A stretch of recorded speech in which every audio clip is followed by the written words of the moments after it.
नमस्कार दोस्तों, प्यारी टेल्स में आपका स्वागत है। दोस्तों, कहानी पसंद आए तो वीडियो को लाइक कर दीजिएगा, चैनल को सब्सक्राइब कर दीजिएगा। प्राचीन काल में एक सेठ जी के 7 पुत्र थे।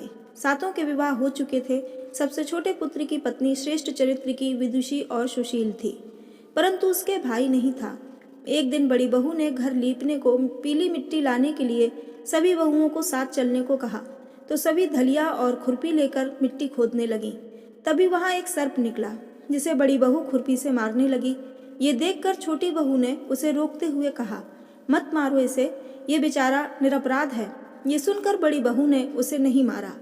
तब सर्प एक ओर जा बैठा। तब छोटी बहू ने उसे कहा, हम अभी लौट कर आती हैं, तुम यहाँ से जाना मत। ये कहकर वह सबके साथ मिट्टी लेकर घर चली गई और वहाँ काम काज में फंसकर सर्प से जो वादा किया था उसे भूल गई। उसे दूसरे दिन वह बात याद आई तो सबको साथ लेकर वहां पहुंची और सर्प को उस स्थान पर बैठा देखकर बोली, सर्प भैया नमस्कार। सर्प ने कहा, तू भैया कह चुकी है, इसलिए तुझे छोड़ देता हूँ, नहीं तो झूठी बात कहने के कारण तुझे अभी डस लेता।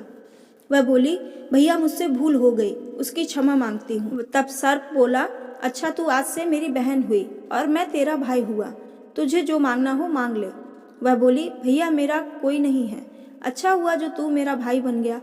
कुछ दिन व्यतीत होने पर वह सर्प मनुष्य का रूप रखकर उसके घर आया और बोला कि मेरी बहन को भेज दो। सबने कहा कि इसके तो कोई भाई नहीं था, तो वो बोला, मैं दूर के रिश्ते में इसका भाई हूँ, बचपन में ही बाहर चला गया था। उसके विश्वास दिलाने पर घर के लोगों ने छोटी को उसके साथ भेज दिया। उसने मार्ग में बताया कि मैं वही सर्प हूँ, इसलिए तू डरना नहीं, और जहाँ चलने में कठिनाई हो वहाँ मेरी पूंछ पकड़ लेना। उसने कहे अनुसार ही किया और इस प्रकार वह उसके घर पहुंच गई। वहां के धन ऐश्वर्य को देखकर वह चकित हो गई। एक दिन सर्प की माता ने उससे कहा, मैं एक काम से बाहर जा रही हूँ, तू अपने भाई को ठंडा दूध पिला देना। उसे यह बात ध्यान न रही और उसने गर्म दूध पिला दिया, जिससे सर्प का मुख बेतरह जल गया। यह देखकर सर्प की माता बहुत क्रोधित हुई, परंतु सर्प के समझाने पर शांत हो गई। तब सर्प ने कहा कि बहन को अब उसके घर भेज देना चाहिए। तब सर्प और उसके पिता ने उसे बहुत सा सोना, चांदी, जवाहरात, वस्त्र भूषण देकर उसके घर पहुंचा दिया। इतना ढेर सारा धन देखकर बड़ी बहू ने ईर्ष्या से कहा, भाई तो बड़ा धनवान है, तुझे तो उससे और भी धन लाना चाहिए। सर्प ने यह वचन सुना तो सब वस्तुएं सोने की लाकर दे दी। यह देखकर बड़ी बहू ने कहा, इन्हें झाड़ने के लिए झाड़ू भी सोने की होनी चाहिए। तब सर्प ने झाड़ू भी सोने की लाकर रख दी। सर्प ने छोटी बहू को हीरा मणियों का एक अद्भुत हार दिया। उसकी प्रशंसा उस देश की रानी ने भी सुनी और वह राजा से बोली कि सेठ की छोटी बहू का हार यहाँ आना चाहिए। राजा ने मंत्री को हुक्म दिया कि उससे वह हार लेकर शीघ्र उपस्थित हो। मंत्री ने सेठ जी से आकर कहा कि महारानी जी छोटी बहू का हार पहनेंगी, वह उससे लेकर मुझे दे दो। सेठ जी ने डर के कारण छोटी बहू से हार मंगाकर दे दिया। छोटी बहू को ये बात बहुत बुरी लगी। उसने अपने सर्प भाई को याद किया और आने पर प्रार्थना की, भैया रानी ने हार छीन लिया है, तुम कुछ ऐसा करो कि जब वह हार उसके गले में रहे तब तक के लिए सर्प बन जाए, और जब वह मुझे लौटा दे तब हीरों और मणियों का हो जाए। सर्प ने ठीक वैसा ही किया। जैसे ही रानी ने हार पहना वैसे ही वह सर्प बन गया। ये देखकर रानी चीख पड़ी और रोने लगी। ये देखकर राजा ने सेठ के पास खबर भेजी कि छोटी बहू को तुरंत भेजो।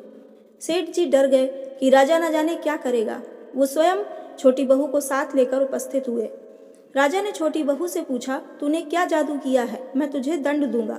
छोटी बहू बोली, राजन धृष्टता क्षमा कीजिए, यह हार ही ऐसा है कि मेरे गले में हीरों और मणियों का रहता है और दूसरों के गले में सर्प बन जाता है। ये सुनकर राजा ने वह सर्प बना हार उसे देकर कहा, अभी पहन कर दिखाओ। छोटी बहू ने जैसे ही उसे पहना वैसे ही हीरों मणियों का हो गया। ये देखकर राजा को उसकी बात का विश्वास हो गया और उसने प्रसन्न होकर उसे बहुत सी मुद्राएं भी पुरस्कार में दी। छोटी बहू अपने हार और धन सहित घर लौट आई। उसके धन को देखकर बड़ी बहू ने ईर्ष्या के कारण उसके पति को सिखाया कि छोटी बहू के पास कहीं से धन आया है। ये सुनकर उसके पति ने अपनी पत्नी को बुलाकर कहा, ठीक ठीक बता कि ये धन तुझे कौन देता है। तब वह सर्प को याद करने लगी। तब उसी समय सर्प ने प्रकट होकर कहा, यदि मेरी धर्म बहन के आचरण पर संदेह प्रकट करेगा तो मैं उसे खा लूंगा। ये सुनकर छोटी बहू का पति बहुत प्रसन्न हुआ और उसने सर्प देवता का बड़ा सत्कार किया। उसी दिन से नागपंचमी का त्यौहार मनाया जाता है और स्त्रियां सर्प को भाई मानकर उसकी पूजा करती हैं। तो दोस्तों, ये थी नागपंचमी की कहानी। आपको कैसी लगी हमें कमेंट में ज़रूर बताइएगा और चैनल को सब्सक्राइब नहीं किया तो कर लीजिएगा। धन्यवाद।